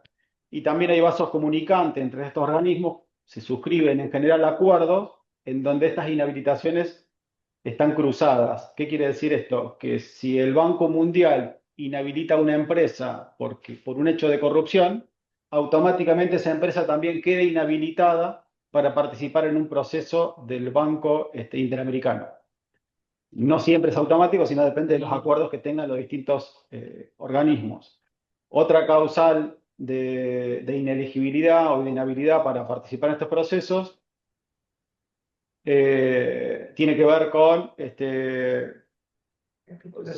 sí, con el capítulo 7, con cuestiones vinculadas al derecho internacional, si podemos verlo, si podemos hacerlo así, que es un país prohíbe comerciar con otro país por alguna cuestión puntual de su política exterior, y eso puede ser una razón para que no se pueda financiar a contratos con firmas o que proveen bienes o servicios originarios de ese país con el que el país prestatario tiene una prohibición de comerciar. Esa es una. Y la otra que dijo, que trajo recién Emilia a colación, es que tenga una sanción o por parte del Consejo de las Naciones Unidas por haber afectado de alguna manera la paz, haber incumplido alguna norma del Consejo de Seguridad o alguna política. Eso puede hacer que el Consejo de Seguridad sancione ese país y esa sanción, como todos los países, tienen la obligación de cooperar con las Naciones Unidas y en especial con el Consejo de Seguridad en esa política. También los organismos internacionales, porque al final están conformados por países, tienen dentro de sus políticas de adquisiciones esta veda. O sea, si una empresa en particular o un país ha sido sancionado por el Consejo de Seguridad de las Naciones Unidas, no se puede comerciar, no se le puede realizar pagos, no se pueden contratar a empresas de esos países. Un ejemplo actual hoy puede ser Corea del Norte o Irán, ¿no? Son países que están sancionados por el Consejo de Seguridad. Entonces, si viene una empresa iraní o una empresa de Corea del Norte, no podría contratarse. Otras causales que podemos ver tienen que ver también con las personas. No pueden contratarse a funcionarios públicos o empleados públicos, salvo excepciones, digamos, muy detalladas, pero que en la práctica difícilmente funcionen, o que se admitan. Otro tipo de restricciones, otra excepción a la elegibilidad, a este principio de que solamente se puede excluir si no tiene capacidad para contratar o para proveer esos bienes, tiene que ver con los entes públicos del Estado prestatario. No pueden participar entidades estatales, no pueden participar empresas públicas, salvo que se den determinadas condiciones que se rijan por el derecho comercial, que no tengan ningún tipo de dependencia, ni estén sujetos a ningún tipo de supervisión por parte del Estado y tengan autonomía legal y financiera. No sé si me olvidé alguna de las causales. Creo que no. Creo que no, y por ahí, bueno, pero son básicamente esas. O sea, la regla general sigue siendo la misma, es no se puede excluir a nadie, salvo aquellos que no tengan capacidad para ejecutar el contrato. La excepción más grande, en el caso del Banco Interamericano, es esta, la nacionalidad, solamente de países miembros. Y después las otras, que en definitiva son las típicas que puede llegar a tener cualquier legislación local. Lo mismo que sucede en Argentina. En el 2023, todos los que están inhabilitados para contratar no pueden ser parte de un proceso de selección o no pueden ser parte del contrato. ¿No? Son bastante Muy similares. claro, gracias Esteban. Bueno, de nuevo les reitero el agradecimiento a ustedes, creo que ahora vale la pena reiterarlo por la complejidad de la temática, todas las dificultades que tenemos que hacer y el escaso tiempo que además les damos para que puedan responder. Para finalizar y darle la oportunidad también de respetar los tiempos a quien va a actuar a continuación, de nuevo pidiéndole ya algo tal vez demasiado exigente, pero que es que en poco tiempo puedan describir cómo se desarrolla el proceso de adquisición financiado por los organismos desde la planificación, adjudicación y luego la contratación. Bueno, el procedimiento es bastante similar a lo que puede llegar a tener un país que recibe este tipo de financiamiento, ¿no? Hay algunas particularidades porque tiene que incorporar toda esta planificación y las cuestiones de los métodos de adquisiciones que se van a utilizar dentro del contrato de préstamo, dentro del plan de adquisiciones, y parece que hacer algunos análisis previos, establecer estrategias y determinar qué tipo de procedimientos de selección se van a aplicar dependiendo de los valores de los contratos, de la complejidad, del mercado donde se están moviendo, etc. Entonces, lo primero es planificar, es qué tengo que comprar, qué método de selección voy a utilizar. Eso también pasa en los países, ¿no? Que tenemos que hacer los planes de adquisiciones. De hecho, está en la normativa, digamos, el deber de programación, las El deber de contrataciones programación de públicas, información. más generales para la ejecución del presupuesto público. Pero bueno, esto es la particularidad que tiene esta planificación, es que es la planificación de las adquisiciones de este proyecto en particular, que tiene un plan específico. Entonces, se vuelca en ese plan de adquisiciones, los contratos de préstamos, como dijeron recién, y también las políticas de los bancos, indican que hay que cumplir con ese plan de adquisiciones, pero como dijo Aníbal, como el proyecto es vivo, ese plan de adquisiciones puede ir cambiando, y eso, el proyecto, cuando nosotros decimos el proyecto, el prestatario puede solicitar o puede proponer cambios, lo único que requiere es el visto bueno, la aprobación, digamos, del organismo multilateral para cambiar. Publicación. Y la publicación de los cambios. Después de esa planificación viene el procedimiento, si queremos propiamente dicho, los anuncios generales de adquisiciones, el análisis, la aprobación del llamado o el aviso de ese procedimiento de selección en particular. Hay que redactar antes de eso los términos de referencia, las especificaciones, los pliegos, etc. Después viene la etapa de presentación de oferta, evaluación de oferta, exactamente igual que cualquier sistema nacional. Después viene la preadjudicación o intención de adjudicar, la adjudicación, y acá esto es interesante porque esto sí es distinto a lo que nosotros podemos tener en nuestros sistemas, que es la intención de adjudicar. Si nosotros queremos hacer un paralelismo con nuestro sistema, es la preadjudicación, que es el informe, ¿no? La elaboración de este dictamen de evaluación de ofertas, o el informe, que en el caso de los dos bancos introdujeron dentro de sus políticas un plazo suspensivo, que para nosotros es totalmente ajeno, digamos. Para nosotros, o para los sistemas locales, la emisión del dictamen de evaluación no suspende, digamos, para nada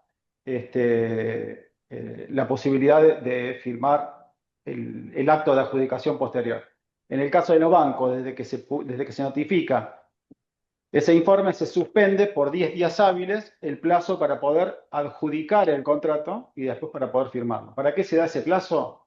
Eso se da para que los oferentes puedan impugnar ese dictamen de evaluación de manera oportuna y no después del acto de adjudicación en donde es inminente la firma y el perfeccionamiento del contrato. El antecedente de esto viene de un caso que se llama el caso Alcatel Austria, contra el gobierno de Austria, que llevó a un fallo del Tribunal de la Comunidad Europea, en donde por el sistema de selección de contratación que tenía Austria, automáticamente la adjudicación del contrato, como era antes de nosotros, antes del decreto 5720 de la Argentina, la notificación de la adjudicación equivalía a contrato. Entonces, si cualquier oferente no estaba de acuerdo con el acto de adjudicación, no le quedaba otra prácticamente que solicitar nada más que la indemnización por los daños y perjuicios que le causaba el acto de adjudicación en contra de sus derechos, porque difícilmente iba a conseguir la revocación del contrato. Era muy difícil revocar el contrato. Y siempre podía impugnar con el contrato perfeccionado. Bueno, el Tribunal de la Comunidad Europea, en base a una directiva, dijo que no, que esa forma de adjudicar, de impugnar, violaba directivas de la Comunidad Europea y que por lo tanto había que aplicar un plazo suspensivo desde el momento de la adjudicación hasta la firma del contrato. Ese plazo actualmente en Europa es de 10 días o de 15, dependiendo de las legislaciones de los distintos países. El Banco Mundial toma ese esquema en sus regulaciones del año 2006 y después se armó las escuelas del Banco Interamericano cuando armoniza en el 2011, me parece que la primera armonización. 2020. Muy tarde. Perdón, la primera armonización 2011, pero recién la toma, claro, porque el Banco Mundial la toma en el 2016 y el Banco Interamericano armoniza las políticas con las del Banco Mundial en el año 2020, ¿no?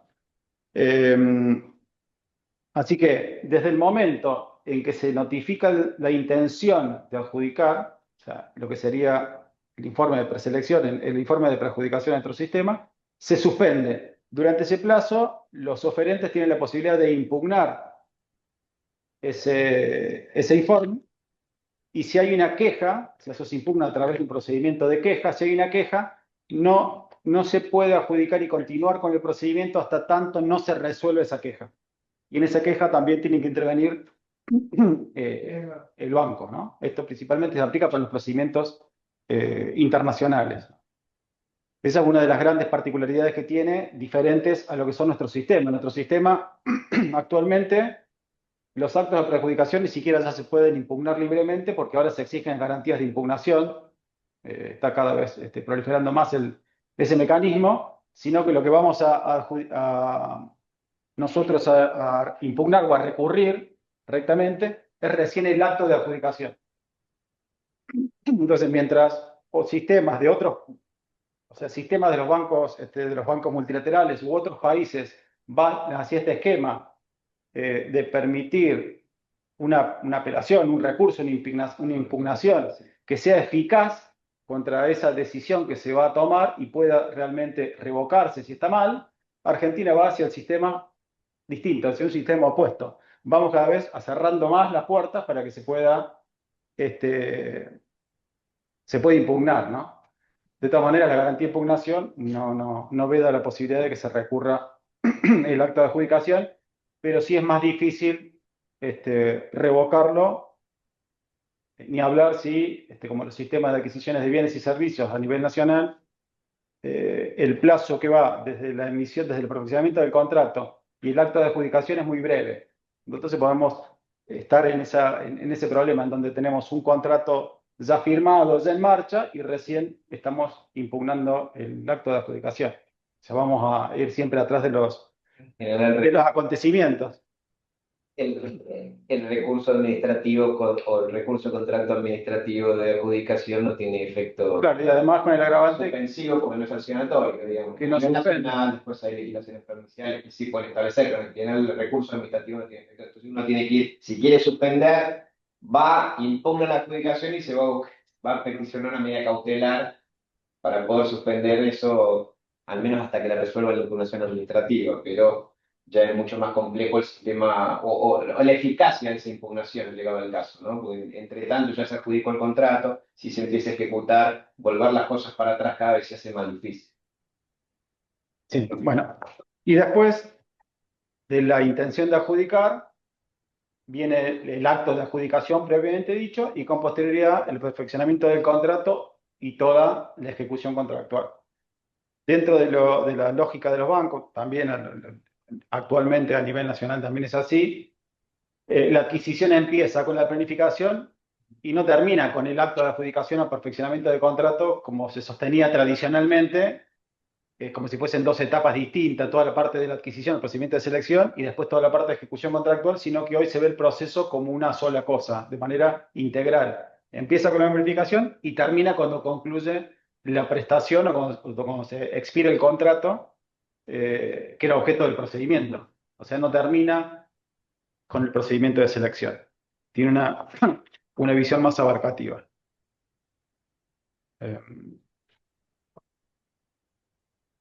No sé Bueno, si... perfecto, Sí. gracias. Estamos bastante comprometidos de tiempo, así que quiero agradecerles nuevamente a Emily, a Aníbal, a Federico y a Esteban por habernos dedicado este tiempo. La verdad que es un placer escucharlos y esperamos, espero poder tomar el compromiso de ustedes que esta sea la primera de muchas actividades que hagamos juntos, y que podamos seguir compartiendo y difundiendo toda esa tarea que vienen desarrollando desde cada uno de sus lugares. Bueno, muchas Seguramente, gracias. muchísimas gracias. Bueno, y ahora le cedo la palabra a Mariano, que va a coordinar la exposición de Juan Pablo. Gracias, Francisco. Bueno, para dar paso a la parte de Fiscalía Internacional, tenemos el gusto de contar con Juan Pablo Barzola, que es contador público, exdirector de Relaciones Internacionales del Ministerio de Economía, exdirector de Fiscalización de Grandes Contribuyentes y de Fiscalización Internacional de lo que era la ex AFIP o IARCA, y profesor universitario. Juan Pablo, si te parece, y como hablamos, para no perder tiempo en las preguntas, están relacionadas a las iniciales con Cristian, así que te dejo a vos, que sos el experto. Muchas gracias. Bueno, muchas gracias Mariano por la introducción. Buenas tardes a todos. Bueno, es un gusto para mí estar en esta jornada tan interesante, ¿no? Con la temática de fiscalidad internacional y financiamiento para el desarrollo, y bueno, con tan importantes panelistas también. Mi charla de hoy va a girar en torno a 4 puntos que me han propuesto, que en principio eran preguntas, los tomamos como temas ahora, y que tiene que ver con la evolución de la fiscalidad internacional, y su vínculo con el fortalecimiento de las capacidades de los países para acceder al financiamiento para el desarrollo. Para empezar, tenemos que decir que la fiscalidad internacional está hoy en un momento muy particular, porque sabemos que en los últimos años la globalización ha tenido marchas y contramarchas, con países que se cierran, por países que se abren, otros que se vuelven a cerrar. A eso le sumamos la explosión de las tecnologías de la información, que han dado lugar a nuevas y novedosas formas de negocios, y, como si fuera poco, la irrupción de distintos conflictos armados que generan una inestabilidad en la economía global, de la cual la Fiscalía Internacional no puede quedar ajena, ¿no? Entonces, en este marco, vemos que es bastante difícil imaginar el futuro de la Fiscalía Internacional de una manera medianamente estable. Sin embargo, a mi juicio, considero que hoy los países, los estados, se deben enfocar y se están enfocando en la salvaguarda de sus potestades tributarias, es decir, la salvaguarda de la obtención de los recursos genuinos para su financiamiento, para el financiamiento de los bienes y servicios públicos que deben proveer, sin obstaculizar la ya frágil interacción económica transnacional, por lo que hemos dicho, ¿no? Entonces, hoy los estados están, en los últimos años, enfocados principalmente en la lucha contra la erosión de las bases tributarias a nivel global y la deslocalización de utilidades, que se dan lugar principalmente por el accionar de los grandes grupos económicos transnacionales que estructuran sus operaciones de manera tal de minimizar o eliminar el pago de impuestos en los distintos estados y mercados donde funcionan, ¿no? Entonces, en el intento de salvaguardar las potestades tributarias, los estados se enfocan en que estos grandes grupos multinacionales por lo menos paguen impuestos en alguna jurisdicción. Y, como se imaginarán, no da lo mismo en cuál de esas jurisdicciones estos grupos van a tributar. Es decir, no da lo mismo que tributen en el país de origen de las empresas, en los países intermediarios, en los países destinatarios de sus actividades, lo que conocemos como los países fuentes. Entonces, ahí se genera una tensión entre los distintos objetivos de política tributaria, pero siempre en la salvaguarda de que cada país conserve su potestad tributaria.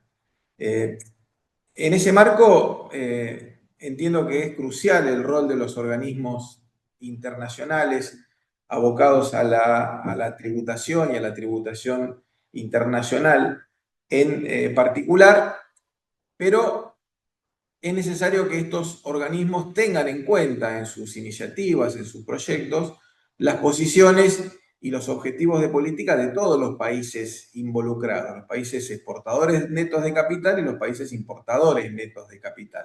Porque, como dijimos, muchas veces sus intereses de política tributaria no coinciden o no confluyen necesariamente. Esto tiene que ver con la necesidad de generar un marco previsible, un marco estable, un marco armónico del ejercicio de la potestad tributaria en la fiscalidad internacional sin que se generen distorsiones, doble o múltiple imposición u otro tipo de distorsiones que complejicen el accionar legítimo de las actividades económicas a nivel internacional, ¿no? Y un poco esto lo hemos visto en el conocido proyecto BEPS, que a través del accionar del G20 y de la OCDE, en lo que se conoce como el marco inclusivo, dio lugar a distintas propuestas para, de alguna manera, armonizar la normativa impositiva interna de los países y mejorar la arquitectura de las normas internacionales tributarias, los tratados internacionales, bilaterales y multilaterales para mejorar la efectividad, la eficiencia en el cobro de los tributos y mejorar la interacción con el respeto de los derechos y garantías de los contribuyentes, ¿no? Entonces, en este marco, en este proyecto BEPS, se intentó de alguna manera modificar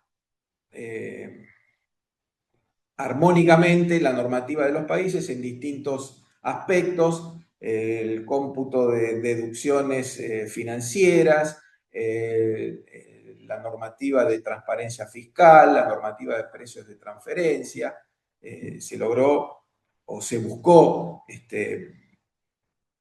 evitar que las estructuras jurídicas internacionales se aprovechen de los descalces entre las distintas normativas para terminar no pagando impuestos en ningún país. Es decir, las legislaciones de los países muchas veces permitían este tipo de situaciones, entonces se buscó que por lo menos a través de los cambios normativos se minimicen o se eviten este tipo de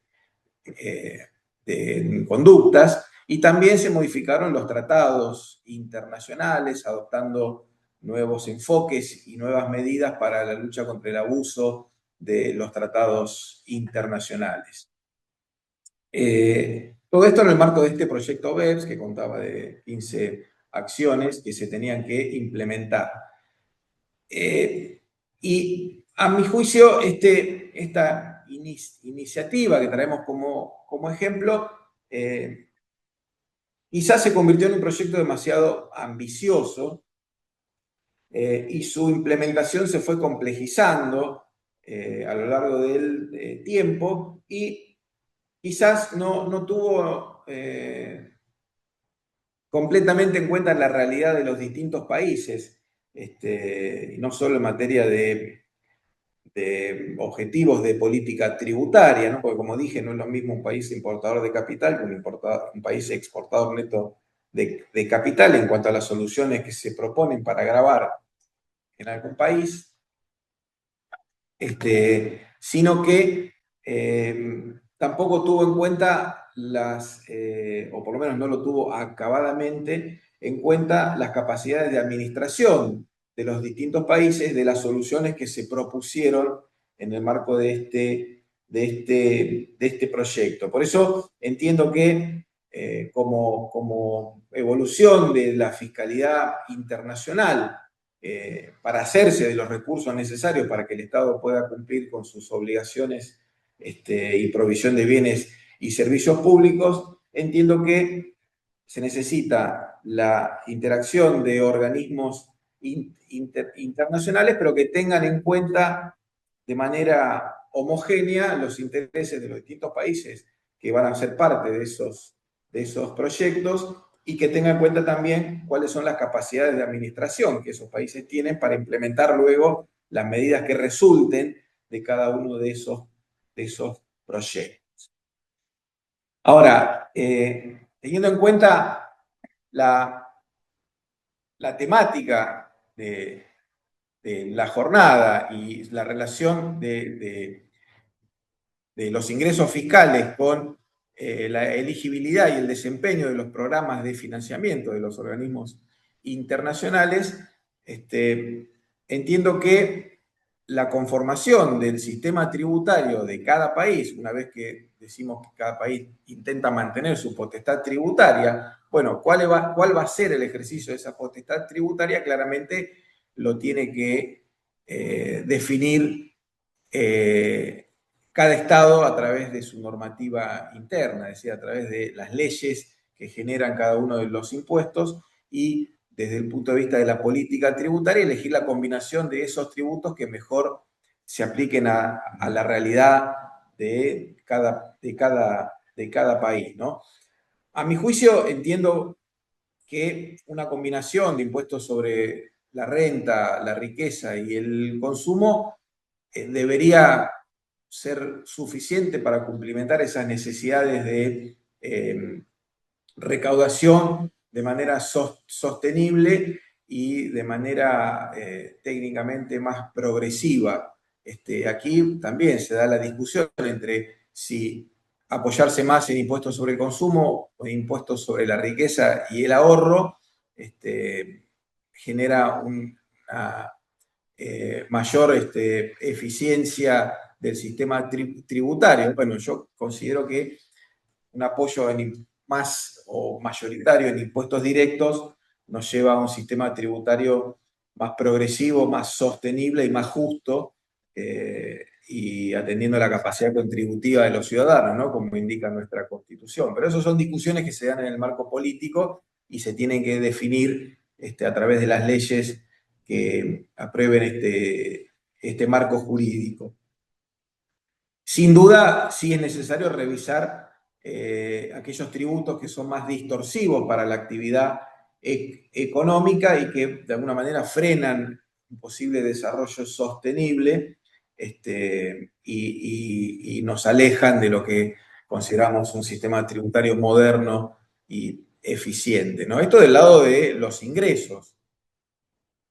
Y teniendo en cuenta siempre que en el marco de la elegibilidad de los programas de financiamiento es fundamental lograr el equilibrio fiscal, ¿no? El equilibrio fiscal que implica que los ingresos tributarios deben ser por lo menos mayores a los gastos corrientes, de manera tal que se permita evidenciar la capacidad de repago tanto de los intereses como del capital de los distintos programas de financiamiento. Y en ese caso también debería revisarse el lado del gasto fiscal, ¿no? Es decir, el Estado no solo debe brindar bienes y servicios públicos necesarios en función de la demanda de la sociedad, es decir, el tamaño del Estado, sino que lo debe hacer de manera eficiente y con un uso efectivo de los recursos.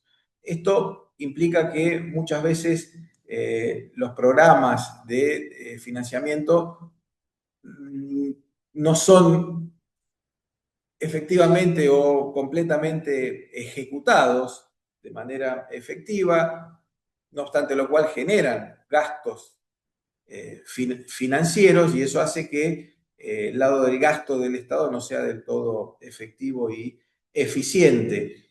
En ese sentido, considero que el lado del gasto tributario, en esta idea de mantener el equilibrio fiscal, necesita también tener capacidades de administración con funcionarios altamente calificados, con funcionarios formados, y con objetivos medibles y con programas de premios y castigos claros y auditables para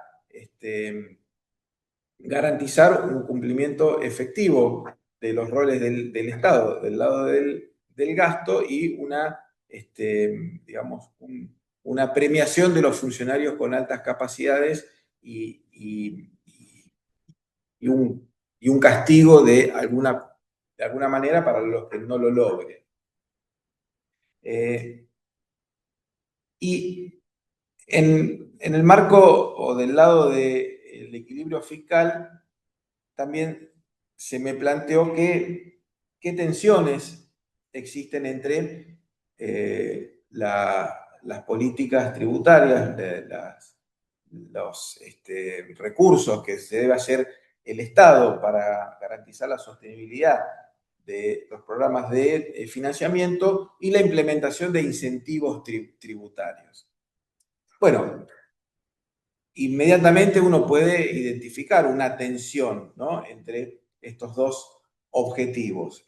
La sostenibilidad fiscal implica, como dije, que haya un superávit fiscal, por lo menos que permita garantizar el pago de los intereses y del capital involucrado en un programa de financiamiento, y la implementación de un incentivo tributario en principio va a erosionar esos ingresos fiscales, esos ingresos tributarios. Pero si bien uno puede inicialmente entender que va en contra de ese superávit fiscal, si la promoción está encaminada efectivamente a los sectores estratégicos fundamentales para el crecimiento del PBI, esto de alguna manera es compatible con la salud financiera si entendemos que el crecimiento del PBI va a mejorar la relación deuda-PBI, que también es fundamental para la elegibilidad de los programas de financiamiento. Entonces, la inversión en un régimen de promoción fiscal de una actividad estratégica en una economía, a la larga termina dando un resultado positivo. De esa misma manera, la inversión en el aparato productivo de una economía también garantiza de alguna manera eliminar fenómenos como la inflación, que se podría dar ante una actividad o ante un incremento del consumo por la inyección de fondos sin la capacidad productiva para asimilar esa mayor demanda. Entonces, de alguna manera también termina siendo a la larga positivo. No obstante lo cual, tenemos que decir que en materia de regímenes de incentivos tributarios, estos deben estar correctamente estructurados para atender a los sectores estratégicos de la economía de un país, sectores que no estén ya maduros y con un control estricto y una capacidad de auditoría sobre los resultados de esos regímenes de incentivos tributarios, ¿no? Siempre tiene que dar un resultado mayor al costo de implementar ese régimen de incentivo, con parámetros que tienen que ser medibles, claramente objetivos y auditables. Y bueno, otra temática que se me ha planteado tiene que ver con el rol de América Latina en la construcción de una agenda de fiscalidad internacional. Y aquí nuevamente, a mi juicio, los países de América Latina, en general países menos desarrollados, o países en desarrollo, llamémosle, deberían tener un rol central en esta arquitectura que mencionaba de organismos internacionales encargados de la armonización de las políticas y los programas de lucha contra la evasión y el desarrollo de una arquitectura de fiscalidad internacional sostenible y y que logre un consenso internacional, ¿no? En los últimos años, como mencioné recién, el proyecto BEPS, el principal organismo que ha trabajado en pos de esta armonización de la política tributaria internacional ha sido la OCDE a través del G20 y en el denominado marco inclusivo. Si bien los países en desarrollo hemos tenido, y a mí me ha tocado personalmente participar en estas iniciativas, hemos tenido un rol en el desempeño de los trabajos en materia de tributación internacional. Mi sensación es que no siempre nuestras posturas, nuestras posiciones y nuestros intereses de política tributaria han sido justamente tenidos en cuenta en la dimensión que lo han tenido las posiciones de otros países y tampoco nuestras realidades en cuanto a las capacidades de administración y de gestión cuando los resultados han sido de una complejidad bastante, bastante alta para nuestras capacidades tecnológicas y de capital humano. En ese sentido, me parece que es fundamental desarrollar espacios que recojan las posturas y las realidades de los países en desarrollo, de los países de América Latina, que pueden ser a través de la OCDE, del G20, pero a través también de otros organismos regionales o del grupo de expertos de Naciones Unidas, que últimamente han tenido una gran actividad también en el marco internacional y donde por ahí los países en desarrollo tenemos una mayor preponderancia o somos tenidos en cuenta de una manera más activa en cuanto a nuestras necesidades, nuestros objetivos de política y nuestras capacidades. Esto de todas maneras requiere por parte de los estados un compromiso mayor, diría yo, en cuanto a la participación, es decir, los grupos de trabajo que participen tienen que ser más nutridos, con mayor calificación, con mayores capacidades de seguir las iniciativas de cerca en los cortos plazos que generalmente se tienen para lograr y en las capacidades tecnológicas, un compromiso de inversión en capacidades tecnológicas porque normalmente estos resultados de las iniciativas de tributación internacional requieren de implementaciones novedosas, con tecnologías nuevas y con generación de nuevos grupos de trabajo, es decir, inversión en capital humano, que muchas veces los países nos damos cuenta que no estamos en condiciones de hacerlo luego de que se han tomado ya las resoluciones finales. Es decir, requiere de una mayor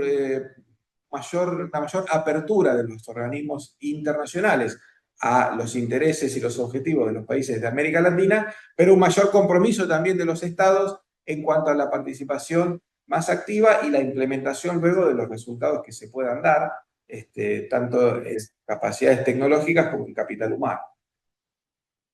Bueno, creo que me he quedado sin tiempo también. Muchas gracias, Juan Pablo. La verdad es muy, muy interesante, sobre todo el tema de fiscalía internacional, cómo se interrelaciona con la parte de instituciones financieras, que por lo general en la academia la solemos ver con la OCDE o ONU, pero no la solemos hacer transversal con otros organismos, así que muy interesante. Bueno, ya no sé, Francisco, si quieres un comentario y si no, creo que estamos bien. No, también sumarme, Mariano, al agradecimiento. Realmente creo que fue muy valioso lo que pudimos compartir hoy y bueno, en particular, ahora el intercambio estuvo muy bien que fuera el cierre porque creo que, como bien decías, combina varios de los aspectos que nos preocupan. Bueno, muchas gracias a todos y en breve lanzaremos la jornada de septiembre que es sobre derecho deportivo y tributario. Nada que ver con organismos, pero en base a un curso que se lanza independiente de Cristian Vilardi, ya la segunda edición, así que en cualquier momento lo enviamos. Muchas gracias a todos y hasta luego.